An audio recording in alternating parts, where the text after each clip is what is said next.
Welcome back to CTV Morning Live for our Oscar-themed show as well. And there's a look at the new LCBO. Their new pamphlet comes out once a month, and it looks pretty good. It makes you just want to go old school and enjoy that cocktail drink. Joining us from the LCBO is Matt Webb. Great to have you on the show. Thanks for having me. And so this pretty much sets the tone, the cocktail hour. Exactly. What was the base or the theme behind it? The base behind that is we've seen from a consumer side of things, there's been a resurgence in the cocktail, the classic cocktail from the 1930s.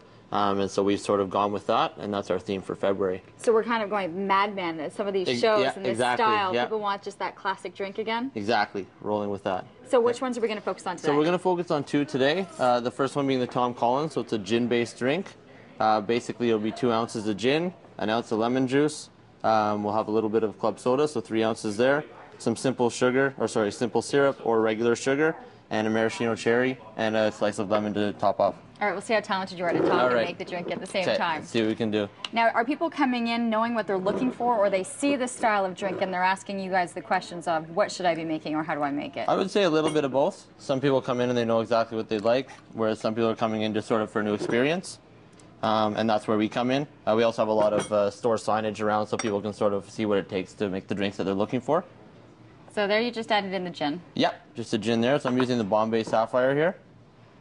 Yeah, I guess there's a ton of different varieties. There's so many different ones. Yeah, you could go with whatever you prefer. Everyone has its own little style. What price range are we looking at when you talk about a gin? Pardon me? At what price range could you start literally at? With the 26 ounce or 750 ml here, you could start somewhere in the low 20s, and you could go up to around $50 or more, depending on if it's vintage or non-vintage. Okay. So it does get quite up there. A little bit of lemon juice there.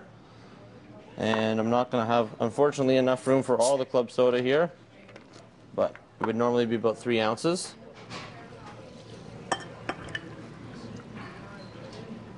So that would be some of the, and play around with it too, because right now I'm thinking I probably need about this much more soda water. Yeah, maybe a little bit. Maybe take it easy with your sips. So what we'll do is add a little maraschino cherry there, lemon wedge, or orange if you prefer. Give it a little stir. And that one right there is the Tom Collins. This is the Tom Collins, yes. Okay, and then what was the second option that you had? The second option is the Rusty Nail.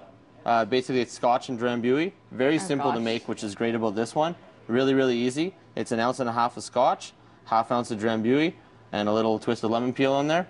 Really, really simple. It's smooth, it's silky, really, really nice. This is more of a citrus-based drink. Right. I was going to say, this is more for people who do have that appreciation for a good, fine, absolutely.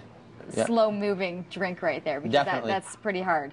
It's hard, but it's very silky and smooth at the same time. The Drambuie evens it out. So this is a Scotch-based liqueur, honey-infused, some herbs as well, so it's sort of sweet to counter off the sometimes the strongness, or I guess I should say the strength of the Scotch. Now, we have people that are going to be hosting these Oscar parties, of course, on Sunday. What would be a good significant, if you just wanted to choose 5 bottles and have people have access to being able to make their drinks, what would you suggest? Well, gin's a great one to go with. There's so many different things you can make. You could do your gin and tonics, you could do your Tom Collins, and a variety of other things. Rum's always good for simple drinks. Doesn't always have to be complicated. It could just be a rum and Coke. You could do a mojito, something like that. Whiskey is always good to have, so whether it's rye or Scotch is a nice mix. You could do your vodkas as well, so lots of people like vodka. You could do a vodka soda, vodka water. Again, lots of different drinks that involve that at Cosmopolitan. I guess so, right, and the base for that, of course, is the vodka. Now, do you see these being examples of this cocktail hour? Any of those? Does it come down to just the type of glass that you're serving it in that you feel that old school, that 1930s feel? It's a little bit of that, but at the same time, it is the style that you're going back to, like those. For instance, the Tom Collins was made popular in the 1930s in New York City, so you're sort of going back to that trend. Same with things like Manhattans, stuff like that. So it makes you think, like you were saying, Mad Men, Chicago, that sort of thing. Yeah. I think you've done a great job just on the front cover. You definitely get that feel. This is the newest book that's out for January 29th, right through until the end of this month as well. It's the Cocktail Hour, something you might want to check out, and check out some great recipes from the LCBO. Thank you very much, Matt. Appreciate it. I'll probably try a sip of that, and then it might be a little bit loopy. We're going to throw over to the newest member of our family. Cub Carson is back in the house. Hey, Kurt?